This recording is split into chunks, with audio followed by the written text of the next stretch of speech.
Alléluia, Alléluia, Alléluia. Alléluia, Alléluia, Alléluia. Le Christ est ressuscité, lui qui a tout créé. Il a pris en pitié le genre humain. Alléluia, Alléluia, Alléluia. Le Seigneur soit avec vous.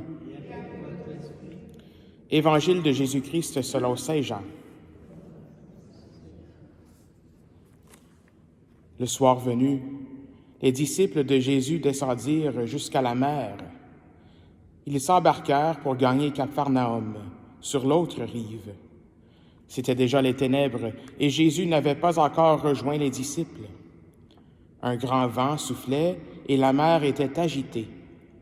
Les disciples avaient ramé sur une distance de 25 ou 30 stades, c'est-à-dire environ 5000 mètres. Lorsqu'ils virent Jésus, qui marchait sur la mer et se rapprochait de la barque. Alors ils furent saisis de peur, mais il leur dit, « C'est moi, n'ayez plus peur. » Les disciples voulaient le prendre dans la barque. Aussitôt, la barque toucha terre, là où il se rendait. Acclamons la parole de Dieu. Louange à toi, Seigneur.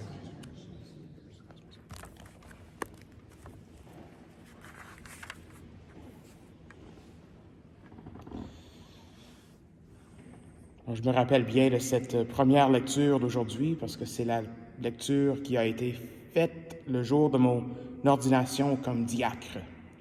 Donc ici, nous avons ça c'était le 10 août 2021. Donc ça fait presque 3 ans que j'ai été ordonné diacre. Et il y en a qui sont ici aujourd'hui, qui étaient là ce jour-là en fait. Mais en tout cas, ça nous parle aujourd'hui de l'institution des diacres. Et je pense que c'est significatif à dire ça aujourd'hui parce que on peut retrouver dans la parole de Dieu, dans le Nouveau Testament, bien sûr, déjà, même dans les Actes des Apôtres, les premières décennies, les premières années de notre Église naissante, les divers ordres que nous avons aujourd'hui. C'est pas quelque chose qu'on a inventé plus tard, les prêtres et les évêques et les diacres. C'est quelque chose qui était là dès le début. Donc, ça a ses sources dans la résurrection du Christ.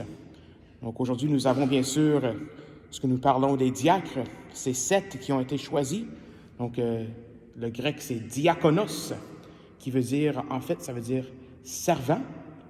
Et nous avons aussi un autre mot dans le Nouveau Testament qui veut dire, pour les prêtres, qu'on dit presbyteros.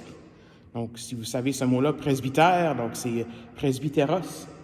Et presbyteros, on dit que c'est quelqu'un qui on dirait que ça se traduit en un aîné. Donc, je ne sais pas si j'ai l'air d'un aîné, mais ça se traduit en quelqu'un qui est aîné. Et puis ensuite, finalement, il y a le mot épiscopos, le mot grec. Et ça, ça a une traduction comme surveillant. Surveillant. Donc, on a déjà ces 3 mots qui apparaissent dans la parole de Dieu. Mais j'aimerais regarder un peu plus à ce mot diakonos. Donc, qu'est-ce qui se passe dans l'Évangile d'aujourd'hui? On pourrait dire peut-être une plainte au début. On a une augmentation du nombre de disciples. Et puis, il y en a qui étaient désavantagés au souper et tout ça. Donc, quand c'était le temps du service. Alors, on voit que les apôtres sont un peu... ils se sentent un peu, nous autres, on doit servir aussi. Donc, on doit régler la situation. Donc, on va faire moins les choses qu'on est supposé de faire, mais on va faire ces choses ici, qui ne sont pas nécessairement ce que le Seigneur nous appelle à faire. Et ensuite, ils réalisent, mais les 12 convoquèrent alors l'ensemble des disciples et leur dirent, « Il n'est pas bon que nous délaissons la parole de Dieu pour servir aux tables. » Donc, ils ont réalisé qu'ils délaissaient la parole de Dieu pour servir aux tables. Et moi, je sympathise avec ça aussi, après quelques années d'ordination. Donc, souvent, ce qu'on nous montre au séminaire, ou ce qu'on nous enseigne, c'est souvent l'idéal. On dit que la prédication, c'est la tâche première du prêtre, du clergé. Pas la plus importante, ça c'est une distinction à faire. La plus importante pour nous, c'est de célébrer l'Eucharistie. Mais la tâche première, c'est la prédication. C'est prendre du temps avec la parole de Dieu, préparer la parole de Dieu, la mastiquer si on veut, prendre du temps pour méditer sur la parole de Dieu. Donc, mais il y a d'autres tâches, d'autres choses qui surviennent. Et c'est arrivé aux apôtres. Ça peut arriver à nous aussi. Donc, c'est pas juste. Donc, la parole de Dieu, c'est pas juste pour les prêtres, c'est pas juste pour les diacres, c'est pas juste pour les évêques, mais c'est pour nous tous et toutes aussi. Donc, nous tous et toutes, nous devons toujours peut-être réévaluer c'est quoi nos priorités, si on veut. Donc, des fois, avec la routine de la vie, avec tout ce qui se passe, on délaisse peut-être notre temps de prière, on délaisse peut-être la parole de Dieu, si on veut. Donc, les 12 ici se convoquèrent ensemble et ils disent, il faut se réorienter là-dedans. Il faut toujours s'ancrer dans la parole de Dieu. Tu sais, le Seigneur Jésus dit dans l'Évangile de Saint Jean, sans moi, vous ne pouvez rien faire. Donc, on veut toujours être ancré dans la parole de Dieu. Et je pense aussi, ce qu'on devrait, en s'ancrant dans la parole de Dieu et s'en souvenant que nous avons ces divers ordres, même dans les tout débuts de l'Église, c'est de toujours prier pour des vocations. Donc, prier pour des vocations comme diacre, pour des prêtres, pour même les évêques. J'entends des fois c'est difficile à être évêque aussi aujourd'hui. Donc, il y en a des prêtres qui ont peut-être peur à dire oui à cet appel-là, même aujourd'hui, quand ils sont appelés. Alors, je ne sais pas comment ça fonctionne, toutes ces choses-là, mais il faut prier pour des vocations. Donc, je pense que ça c'est l'invitation aujourd'hui, c'est de continuer cette prière. Et de rendre grâce aussi pour les diacres que nous connaissons. Donc, nous connaissons tous et toutes des diacres dans nos vies, peut-être.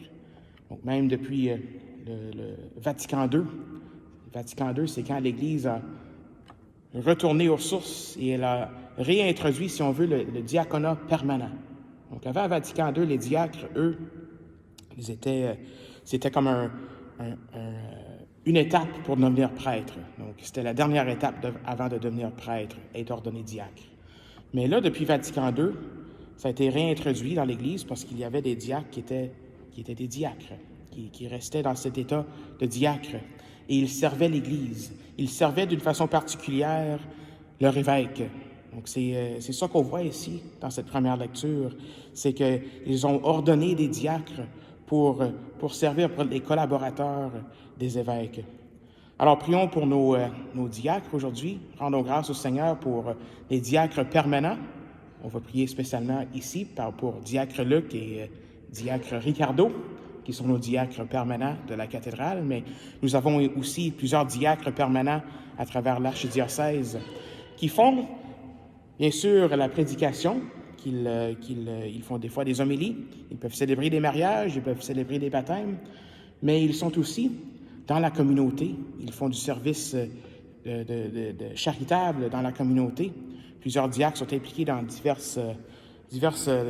travails, ils sont dans le monde du travail aussi. Alors, rendons grâce pour eux, prions pour eux aussi, et prions pour les uns les autres, pour que nous puissions toujours se réorienter quand il le faut, s'ancrer à la parole de Dieu. Il n'est pas bon que nous délaissions la parole de Dieu. Amen.